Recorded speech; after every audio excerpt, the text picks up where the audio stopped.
Bismillahirrahmanirrahim. Assalamualaikum warahmatullahi wabarakatuh.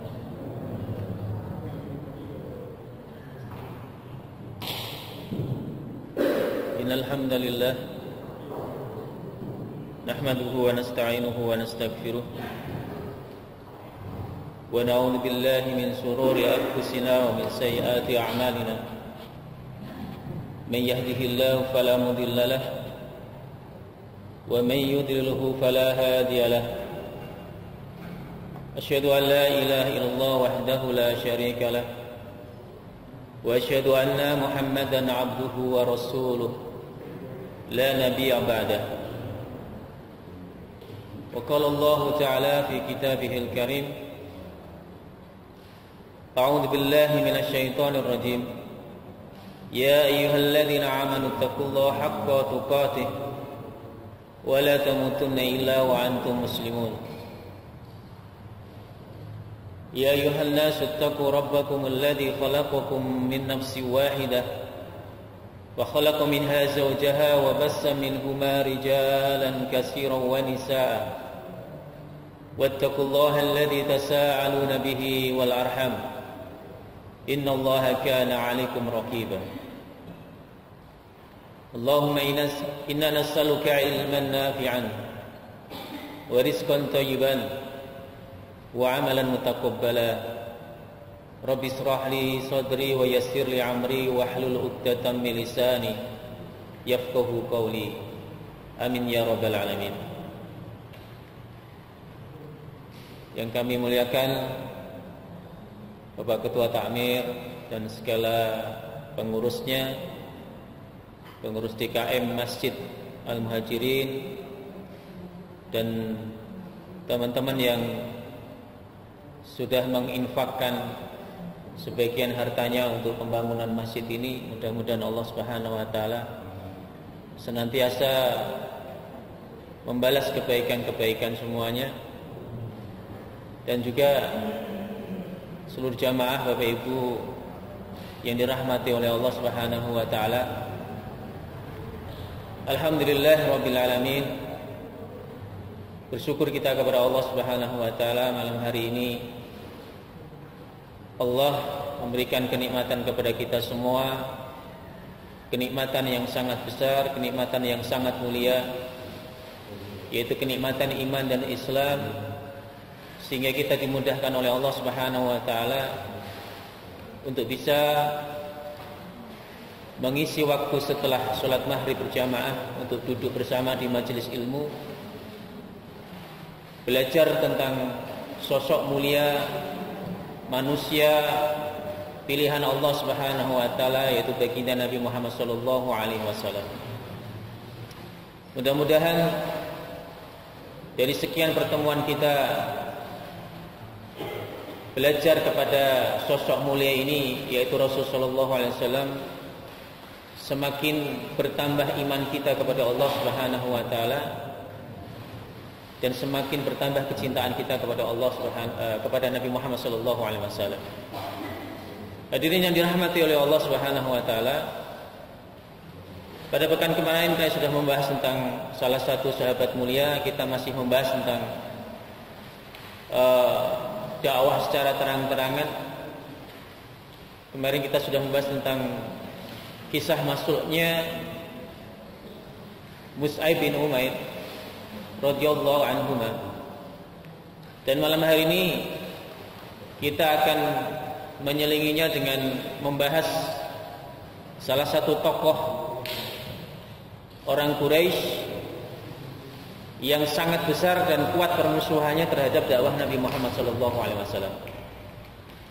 Kalau dua pekan kemarin kita sudah membahas tentang Al-As ibnu Wa'il, maka malam hari ini kita akan membahas Uqbah bin Abi Mu'ayth. Hadirin yang dirahmati oleh Allah Subhanahu wa taala, Imam Ibnu Ishaq rahimallahu taala ini salah satu sejarawan Islam, seorang yang ahli dalam sirah nabawiyah, mengatakan bahwa Nabi Muhammad SAW itu mempunyai beberapa tetangga yang mereka itu sangat jahat terhadap Nabi Muhammad SAW. Yang pertama adalah pamannya sendiri, yaitu Abdul Uzza. Ada yang masih ingat siapa Abdul Uzza? Abu Lahab. Kemudian Rasul juga memiliki tetangga yang jahat lainnya, sebagaimana yang disampaikan oleh Imam Ibnu Ishaq, yaitu Al-Hakam Ibnu Al-As bin Umayyah. Kemudian Adi bin Hamra As-Sakafi, Ibnu Al-Asda Al-Huzali, dan tokoh yang kita bahas malam hari ini yaitu Uqbah bin Abi Mu'ayth. Rasulullah SAW menyampaikan bahwa Abu Lahab dan Uqbah bin Abi Mu'ayth ini hari-harinya bergantian mereka menteror Nabi Muhammad SAW. Kadang Abu Lahab itu melempari rumah Nabi Muhammad SAW dengan kotoran onta, dan hari berikutnya gantian Uqbah bin Abi Mu'ayth itu mengambil sembelihan onta yang ada di Mekah, kemudian bagian dalamnya, kalau orang Jawa bilang jeroannya, itu diletakkan di depan rumah Nabi Muhammad SAW. Aisyah radhiyallahu anha, ummahatul mukminin, istri Nabi Muhammad SAW, pernah mengatakan Rasulullah SAW itu pernah keluar dari rumahnya, kemudian mendapati rumah beliau itu pernah penuh dengan kotoran onta. Maka beliau mengatakan, wahai Bani Abdi Manaf, tetangga macam apa kalian ini? Ini kalimat yang ditujukan kepada Uqbah bin Abi Mu'ayth dan Abu Lahab. Ibnu Said An-Nas rahimahu ta'ala dalam kitab beliau Al-Uyun, yang sanadnya mengambil dari Urwah bin Zubair. Urwah ini adalah keponakan Aisyah radhiyallahu anha. Ini putra dari Abdullah bin Zubair dan Asma binti Abi Bakar. Nah, ini cucunya Abu Bakar radhiyallahu anhu. Beliau berkata bahwa Amr bin Utsman bin Affan, ini putranya Utsman bin Affan, meriwayatkan dari ayahnya yaitu Utsman bin Affan radhiyallahu anhu. Dia berkata, hal yang paling buruk yang dilakukan oleh orang-orang Quraisy terhadap Rasulullah SAW adalah suatu hari yang ini terjadi di hadapan Utsman bin Affan. Wa Rasulullah SAW saat itu sedang tawaf mengelilingi Ka'bah. Kemudian beliau ini memegang tangan Abu Bakar. Kemudian begitu Utsman datang, Utsman maka berada di antara Abu Bakar dan Rasulullah SAW. Begitu mereka mengelilingi Ka'bah, di sana ada Uqbah bin Abi Mu'ayth, kemudian ada Abu Jahal, kemudian ada Umayyah bin Khalaf yang sedang duduk di Darun Nadwah. Begitu mereka melihat Abu Bakar, Rasul dan Utsman bin Affan mengelilingi Ka'bah, maka kemudian mereka mencaci maki, menyindir Rasulullah SAW dengan sindiran yang sangat buruk. Sampai kemudian Abu Jahal mengatakan, mari kita letakkan kaki kita di leher Muhammad.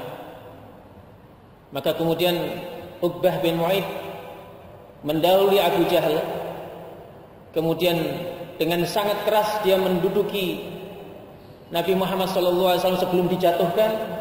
Kemudian leher Nabi Muhammad SAW diinjak oleh Uqbah bin Abi Mu'ayth.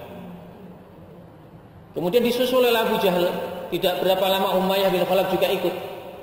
Maka kemudian Abu Bakar As-Siddiq mendorong Uqbah bin Abi Mu'ayth sampai kemudian Uqbah jatuh. Sementara Utsman bin Affan itu mendorong Abu Jahal dan Umayyah bin Khalaf. Kemudian Rasulullah SAW dikatakan bahwa saat itu Abu Jahal berkata, "Ya Muhammad, keluarlah dari agamamu itu dan sembahlah Tuhan-Tuhan kami. Kalau tidak, maka kami selamanya akan mengganggumu, kami selamanya akan memusuhimu." Maka Rasulullah sallallahu alaihi wasallam itu meninggalkan Ka'bah saat itu sebelum beliau menyelesaikan tawafnya. Kemudian Utsman berkata, saat itu Rasulullah sallallahu alaihi wasallam kemudian berdiri, kemudian meninggalkan Ka'bah. Kemudian beliau pulang ke rumahnya dan diikuti oleh aku dan Abu Bakar. Begitu Rasulullah sallallahu alaihi wasallam berdiri di depan rumahnya, maka Rasulullah sallallahu alaihi wasallam bersabda, "Ya Abu Bakar, ya Utsman, bergembiralah kalian bahwa sesungguhnya Allah telah meninggikan agamanya. Allah telah meninggikan Islam, menyempurnakan kalimatnya, juga menolong nabinya. Dan sungguh mereka akan dibunuh oleh tangan-tangan kalian atas izin Allah Subhanahu wa taala." Ini Rasul mendapat kabar gembira dari Allah Subhanahu wa taala bahwa Abu Jahal, Umayyah bin Khalaf, kemudian Uqbah bin Mu'aid yang sepanjang dakwah di Mekah itu Nabi dimusuhi luar biasa, Allah janjikan bahwa ketika orang ini nanti akan dibunuh oleh muslimin. Dan benar, nanti ketika tahun 2 Hijriah terjadi perang Badr, maka tiga-tiga ini yang disebut oleh Rasul sallallahu alaihi wasallam yang dijanjikan oleh Allah akan dibunuh oleh muslimin, itu mereka mati di perang Badr dalam keadaan nista, dalam keadaan terhina. Ya. Abu Jahal itu dibunuh oleh seorang penggembala kambing, Abdullah bin Mas'ud. Kemudian Umayyah bin Khalaf itu dibunuh oleh mantan budaknya. Siapa mantan budaknya? Mantan budaknya Umayyah bin Khalaf siapa? Bilal bin Rabah. Ya. Kemudian Uqbah bin Abi Mu'aid itu nanti dieksekusi oleh Nabi Muhammad SAW dari tangan Ali bin Abi Thalib setelah perang Badar selesai. Jadi tawanan dulu, Pak. Kemudian dieksekusi oleh Ali bin Abi Thalib. Bapak Ibu yang dirahmati oleh Allah Subhanahu wa taala, di dalam Sahih Al-Bukhari, Imam Bukhari rahimahullah taala meriwayatkan dengan sanadnya dari Urwah bin Zubair bahwa dia berkata, "Aku bertanya kepada Abdullah bin Amr bin As, beritahukan kepadaku gangguan paling dahsyat apa yang dilakukan oleh kaum musyrikin terhadap dakwah Nabi Muhammad sallallahu alaihi wasallam." Maka Abdullah bin Amr bin As mengatakan, tatkala Nabi Muhammad SAW sholat di hijr Ka'bah atau di hijr Ismail, tiba-tiba Uqbah bin Abi Mu'aid berjalan menuju Nabi Muhammad SAW, lantas meletakkan bajunya di leher beliau dan mencekiknya dengan keras. Ya, baju atau sorban atau imamah itu dibawa di hadapan Nabi, kemudian Nabi dalam kondisi sholat itu dicekik. Ya, dengan bajunya tadi kemudian ditarik. Ya. Lantas Abu Bakar muncul dan menarik bahunya dan menjauhkan dia dari Nabi Muhammad SAW sambil berkata, "Apakah kamu akan membunuh seseorang yang beriman kepada Allah Subhanahu wa taala?" Ya. Itu kalimat Abu Bakar As-Siddiq radhiyallahu anhu. Kemudian Nabi Muhammad SAW mengatakan, saat itu benar-benar aku seperti orang yang hampir mati ketika dicekik sama Uqbah bin Abi Mu'aid. Ya. Suatu hari nampaknya Uqbah bin Abi Mu'aid ini sudah tersentuh dakwah Nabi Muhammad SAW. Karena setiap Nabi berada di Ka'bah itu beliau kan baca Quran. Ya. Sudah saya sampaikan bahwa dahulu kebiasaan Abu Jahal itu, sebelum waktu subuh tiba, itu kan beliau ngintip di rumah Nabi Muhammad SAW, karena saat itu Nabi sedang qiyamul lail. Kemudian begitu waktu subuh datang, Abu Jahal keluar dari rumah Nabi. Ya. dari mengintip suara Nabi Muhammad SAW sedang baca Quran, ternyata ketemu sama siapa Pak? Abu Sufyan. Ketemu sama Abu Sufyan. Loh, ngapain kamu di sini? Ya. Abu Sufyan juga bertanya, lah kamu juga ngapain di sini? Ternyata mereka sama-sama mendengarkan bacaan Nabi Muhammad SAW. Maka kemudian Abu Jahal berkata, kita bersumpah berjanji pagi hari ini, besok kita tidak akan pernah lagi mengintip di rumahnya Muhammad. Baik, kita sepakat. Ternyata malam berikutnya mereka ketemu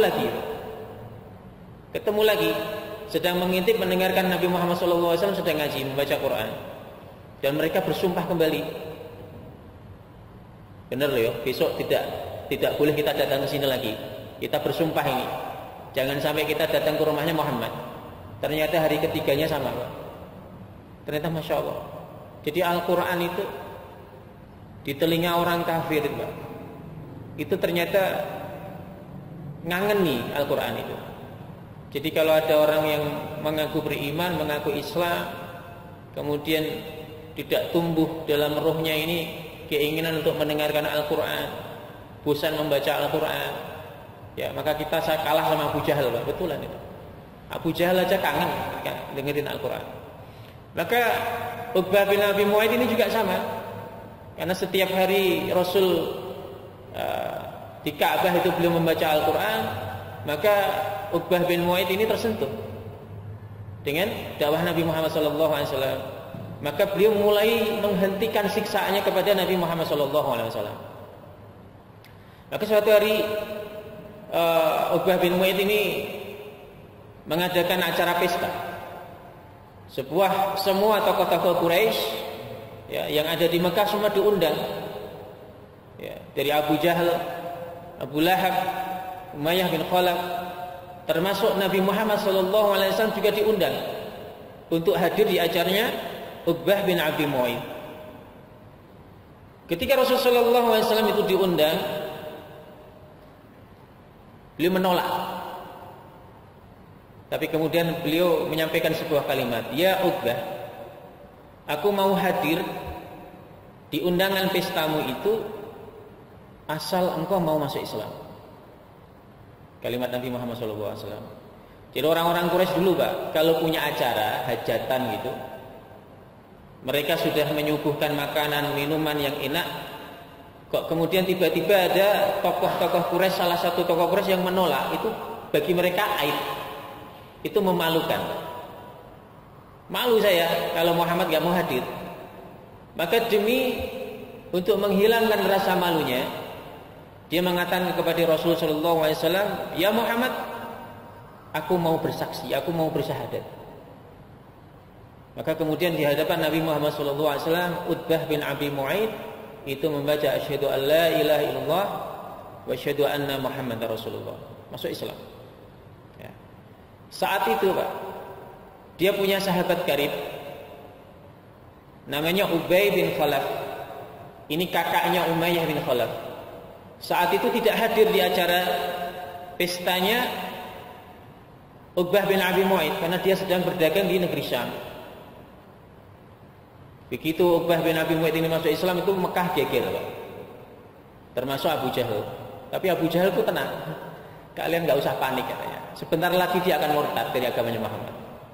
Kita tunggu Ubay bin Khalaf. Karena Ubay ini sama Uqbah bin Abi Mu'aid sangat dekat Pak. Sangat dekat, sahabat karib.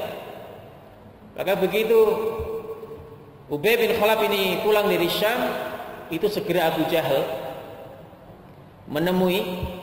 Kemudian dia mengatakan, ya Ubay, apakah kau sudah mendengar berita yang sangat buruk, berita yang sangat besar di kota Makkah ini? Apa yang kamu maksud wahai Abul Hakam? Temanmu Uqbah bin Abi Mu'aid itu telah murtad dari agama nenek moyang kita. Maksudmu, apakah Uqbah telah masuk Islam, masuk di agamanya Muhammad? Benar, kata Abu Jahal. Maka kemudian Ubay ini gak nunggu pulang ke rumahnya, langsung begitu datang yang ditemui adalah Uqbah bin Abi Mu'ayth. Begitu sampai di rumahnya Uqbah bin Abi Mu'ayth, dia segera menghardik dan memarahi Uqbah bin Abi Mu'ayth. Kemudian Ubay mengatakan, "Ya Uqbah, apakah kau sudah murtad dari agama nenek moyang kita?" Maka Uqbah kemudian berkata, "Ya Ubay, aku ini sebagaimana kamu tahu bagaimana perilaku masyarakat Quraisy. Aku ini merasa dilecehkan. Kalau jamuanku ini, undanganku ini itu tidak dihadiri oleh tokoh-tokoh Quraisy. Dan Muhammad itu pernah mengatakan kepadaku bahwa aku tidak akan pernah datang ke rumahmu, wahai Uqbah, kecuali engkau masuk Islam. Maka agar Muhammad datang memenuhi undanganku, maka aku kemudian diminta untuk bersahadat. Aku diminta untuk masuk Islam, maka aku masuk Islam." Kemudian Ubay bin Khalaf berkata, "Wahai Uqbah bin Mu'ayth, kamu kan sudah tahu bahwa kita ini punya hubungan yang sangat erat. Anakku seperti anakmu, dan anakmu juga seperti anakku. Dan kita punya bisnis bareng. Kita punya joinan dalam wirausaha. Maka ketahuilah, mulai hari ini haram bagiku untuk menatap wajahmu, dan aku haramkan wajahku ini untuk ditatap oleh engkau. Kecuali detik ini juga kau keluar dari agamanya Muhammad." Dan tidak hanya itu, kata Ubay. Kalau kau ingin hubungan kita menjadi lebih baik, tidak cukup bagimu hanya keluar dari agamanya Muhammad, tapi aku ingin kau datang ke Muhammad, kau hina dia, kau caci maki dia, dan kau ludahi wajahnya. Ubay bin Khalaf. Maka ternyata Uqbah bin Abi Mu'ayth yang sudah masuk Islam itu lebih memilih persahabatannya dengan Ubay bin Khalaf daripada dia tegak kokoh di dalam syariat Islam. Maka kemudian tidak menunggu lama, dia langsung mendatangi Nabi Muhammad SAW, kemudian menghina Nabi Muhammad SAW dengan kata-kata kotor. Kemudian sebagaimana yang diminta oleh Ubay bin Khalaf, maka Uqbah bin Mu'ayth itu kemudian meludahi wajah Nabi Muhammad SAW. Ya. Imam Ibnu Ishaq itu mengatakan bahwa termasuk Imam Ad-Duha, ya, tatkala Uqbah bin Abi Mu'ayth ini meludah ke wajah Nabi Muhammad SAW, itu ludahnya kembali ke wajahnya Uqbah bin Abi Mu'ayth, kemudian membakar wajahnya dan kedua bibirnya hingga membekas, ya, dan bekas itu tidak hilang sampai dia terbunuh di perang Badar. Jadi meludahi Nabi, ludahnya itu balik, ya, ke wajahnya dia sampai membakar wajahnya dan membakar bibirnya, dan itu membekas sampai dia mati. Ini adalah salah satu mukjizat Nabi Muhammad sallallahu alaihi wasallam. Oleh karenanya ini pelajaran mahal buat kita semua, bahwa kita diminta oleh Nabi dan Allah untuk mencari teman yang baik di muka bumi ini. Jangan sampai kita ini punya teman yang justru teman itu menjerumuskan kita. Hati-hati.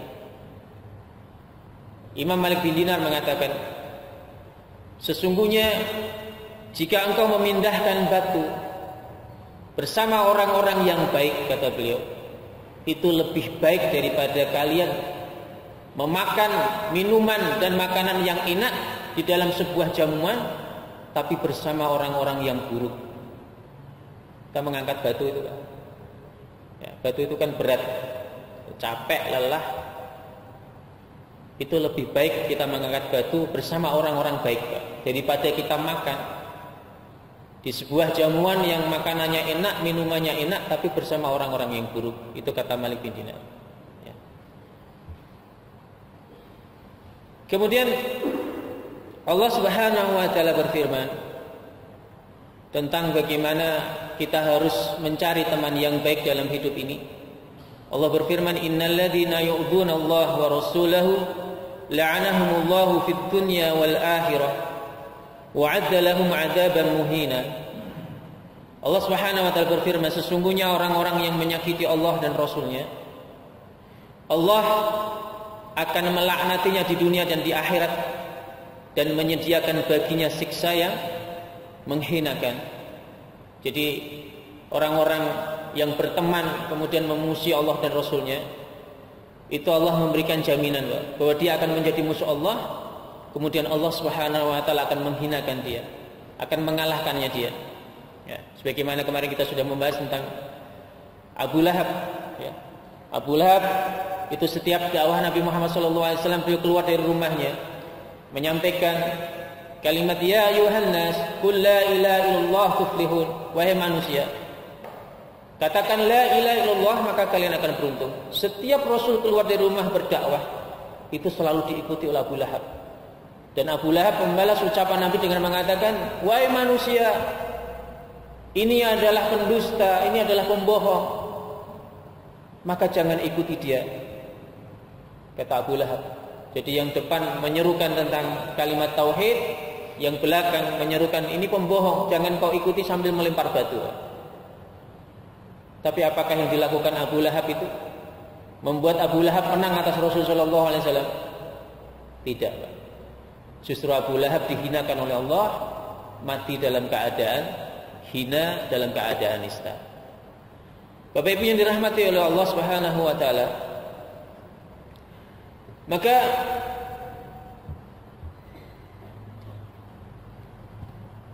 ada hadis dari Abu Musa radhiyallahu anhu bahwa Nabi Muhammad sallallahu alaihi wasallam itu mengatakan, seseorang yang duduk berteman dengan orang yang soleh dan orang yang jelek itu bagaikan berteman dengan pemilik minyak wangi dan pandai besi. Pemilik minyak wangi itu tidak akan pernah merugikanmu. Ya, meskipun kita datang ke tukang minyak wangi, Pak, kita nggak jadi beli, Pak, maka kita akan kecipratan bau wanginya. Tapi barang siapa yang berteman dengan pandai besi, maka minimal dia akan mendapatkan bau tidak sedapnya. Ya. Kemudian Rasulullah SAW juga mengatakan, al-mar'u ala dini khalilihi falyanzur ahadukum man yukhalilu. Seseorang itu akan mencocoki kebiasaan teman karibnya. Oleh karenanya perhatikanlah siapa yang akan menjadi teman karib kalian. Jadi gampang, Pak. Jadi kalau saya ini menilai Mas Bintang ini baik atau buruk, Pak, itu tinggal saya melihat temannya. Kalau dia kumpulnya sama teman-teman yang soleh, duduk di majelis ilmu, ya, berjamaah di masjid, maka insya Allah ini beliau orang baik, Pak. Orang baik. Tapi kalau seseorang itu berkumpulnya dengan komunitas yang jelek, maka sebenarnya orang ini tidak jauh dari komunitasnya. Maka ulama mengatakan at-tuyuru ala anfalha taqa. Jadi burung itu berkumpul dengan sejenisnya. Burung dara berkumpul dengan burung dara, burung raja wali berkumpul dengan raja wali, ya, merpati dengan merpati. Jadi tidak bisa, Pak, burung dara berkumpul sama burung raja wali, nggak bisa. Tapi pernah suatu hari ulama itu mendapati ada burung dara itu mainnya sama burung raja wali, burung elang. Diamati sama seorang ulama, ini aneh ini. Ini burung dara kok kumpulnya sama burung elang. Begitu diperhatikan, subhanallah, Pak, itu ternyata burung merpatinya dan burung elang tadi itu sama-sama kakinya pincang. Sama-sama kakinya pincang. Ya. Maka hari ini kan banyak itu komunitas, ya. Ada orang sama-sama senang makan bakso kan, maka ngumpul bikin klub namanya komunitas pemakan bakso kan begitu. Ada yang hobinya main sepeda, naik sepeda, komunitasnya ya, naik sepeda. Bahkan ada yang unik, Pak. Ada klub namanya Joko. Ya. Ternyata klub Jokonya itu semua yang pakai nama Joko. Ada Joko Prihatin, ada Joko Suprihatin ngumpul, bikin klub namanya. Joko Klub namanya. Unik. Bahkan ada, saya pernah ini, Pak. Komunitas colokan listrik itu apa namanya itu? Colokan listrik itu, stop kontak itu. Ya, ada komunitasnya, Pak. Itu setiap ngumpul mereka bikin pengarahan. Misalnya begini, kalau kita apa namanya? Ngecas HP itu, Pak. Kan suka-suka kita begini, Pak. Itu HP-nya kita cabut, tapi charge-nya kita biarkan nancep di stop kontak. Itu nggak boleh itu. Nggak boleh. Ya, itu ada komunitas seperti itu. Ya. Jadi sama. Makanya dulu saya diajari sama paman saya, Pak, bagaimana cara menjual dengan baik. Ya. Sebelum menjual, kita diminta untuk mengetahui background orang yang mau kita apa namanya tawari barang.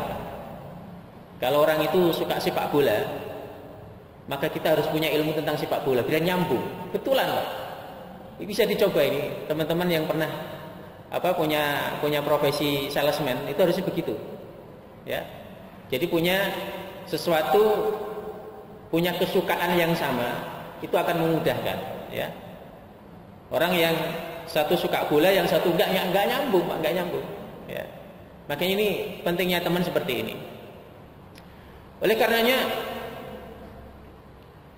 Imam Al-Ghazali itu mengatakan bersahabat dan bergaul dengan orang-orang yang pelit, maka kalian akan tertular penyakit pelitnya.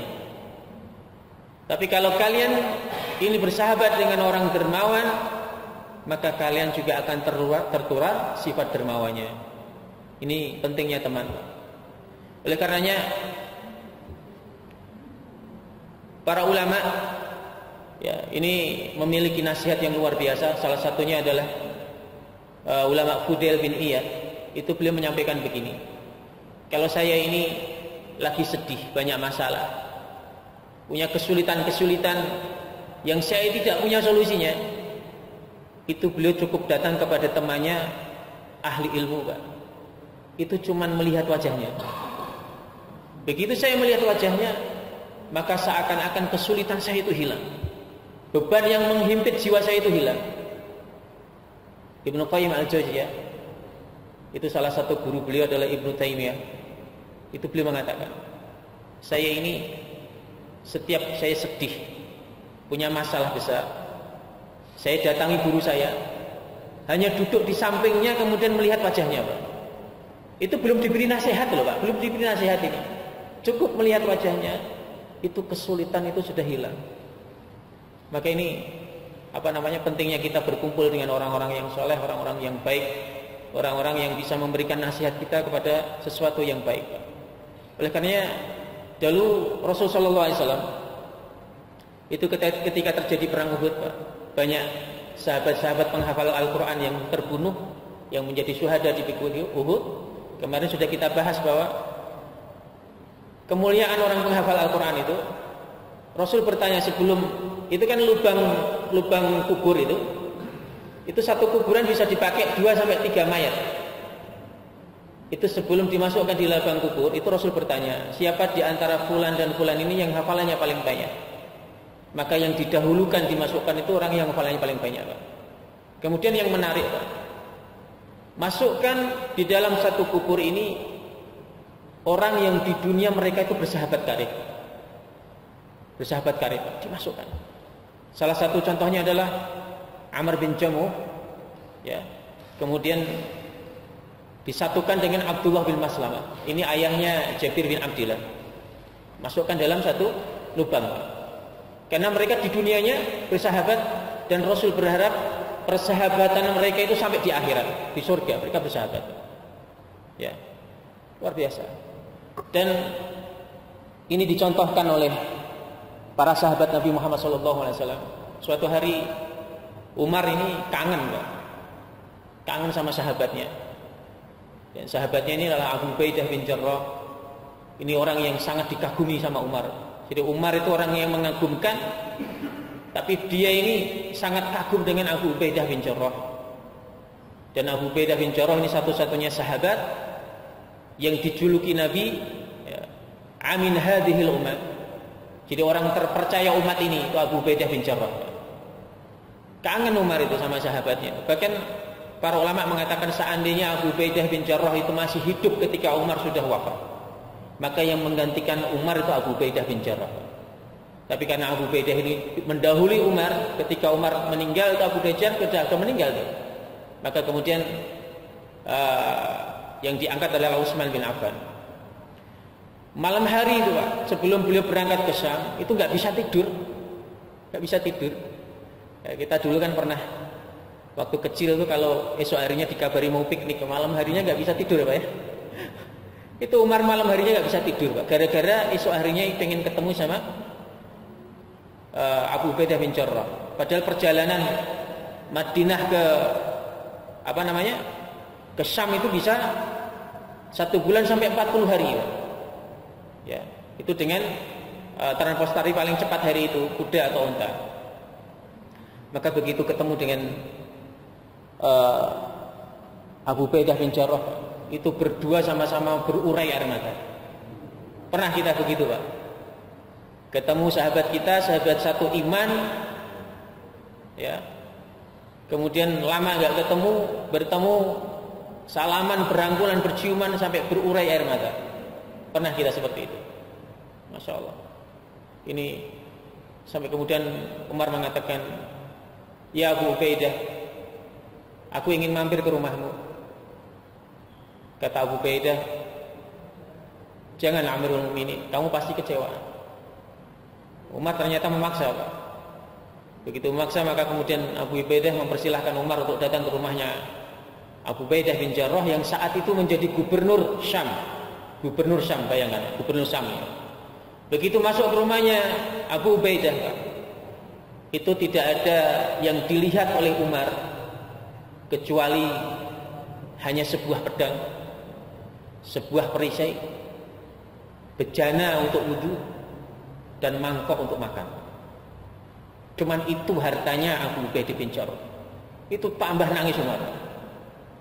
Kemudian Umar menyampaikan sebuah kalimat, demi Allah, hari ini seluruh manusia telah dirubah oleh dunia ini, kecuali kamu wahai Abu Ubaidah bin Jarrah. Ada Pak gubernur yang seperti itu? Cari Pak seluruh dunia gubernur seperti Abu Ubaidah bin Jarrah. Maka betul kalimat Rasul, amin hadhil umat, itu sebutan Abu Ubaidah bin Jarrah. Bapak Ibu yang dirahmati oleh Allah Subhanahu wa taala, terakhir ini bagaimana menyesalnya Uqbah bin Abi Mu'aid. Mudah-mudahan ini tidak menjadi penyesalan kita nanti. Begitu nanti Uqbah bin Abi Mu'aid ini mati, kemudian diminta pertanggungjawaban di sisi Allah Subhanahu wa taala dan diceritakan nanti di akhirat ini. Uqbah menyesal Pak. Dia mengatakan, ya wailata la yaitani lam atahid fulanan khalilan. Wahai celaka aku, kata dia, sekiranya dulu aku tidak menjadikan si fulan itu teman akrabku, seandainya aku tidak menjadikan Ubay bin Khalaf itu menjadi teman akrabku, aku tidak mengalami nasib seperti ini. Nyesel Pak. Kenapa dulu saya berteman dengan Ubay bin Khalaf? Seandainya aku itu mengikuti Muhammad, maka aku akan selamat. Tapi penyesalan itu sudah tidak ada manfaatnya. Maka di ayat selanjutnya, ya, di surat Al-Furqan ayat 29, laqad adallani anid dzikri ba'da ija'ani wa kana asyaitanu lil insani fudulan. Sungguh dia telah menyesatkan aku dari peringatan Al-Qur'an ketika Al-Qur'an itulah datang kepadaku, dan setan memang pengkhianat manusia. Jadi Al-Qur'an itu sempat singgah di hatinya Uqbah bin Mu'aid. Tapi kemudian gara-gara setan, ya setannya dua Pak.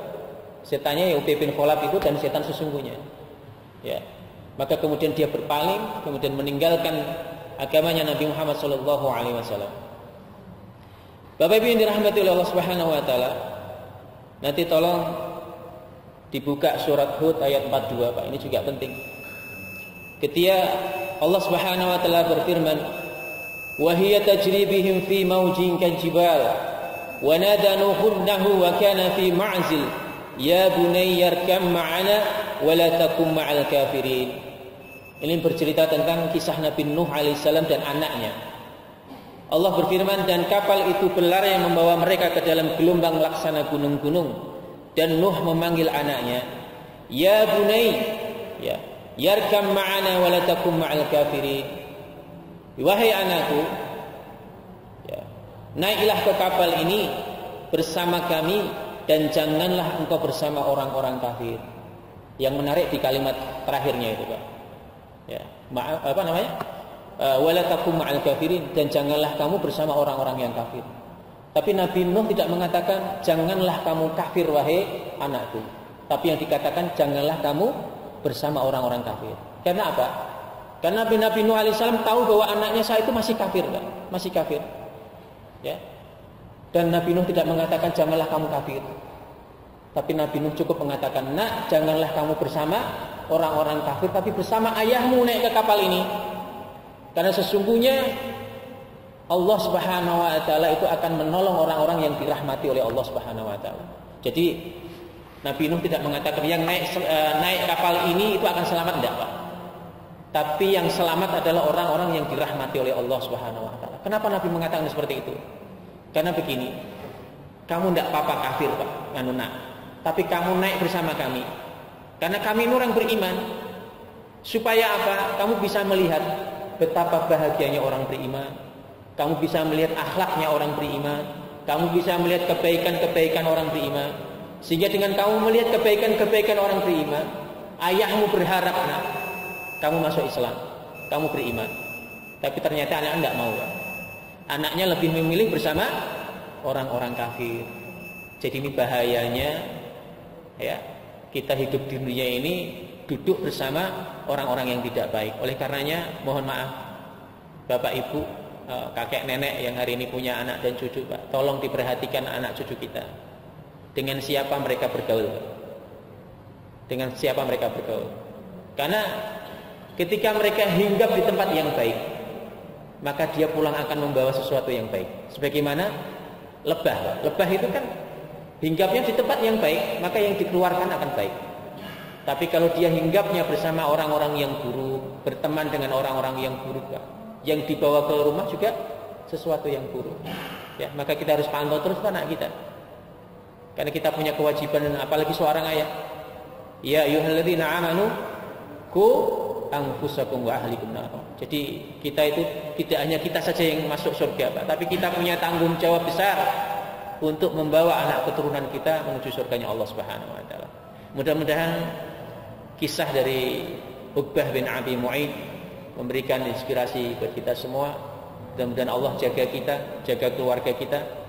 Mudah-mudahan Allah kumpulkan kita di surganya Allah Subhanahu wa taala dan dilindungi dari pergaulan-pergaulan yang buruk yang membawa kita di nerakanya Allah Subhanahu wa taala. Amin ya rabbal alamin. Mohon maaf apabila ada khilaf. Mari kita tutup sama-sama dengan bacaan kafaratul majlis. Subhanakallahumma wa bihamdika asyhadu an la ilaha illa anta astaghfiruka wa atubu ilaik.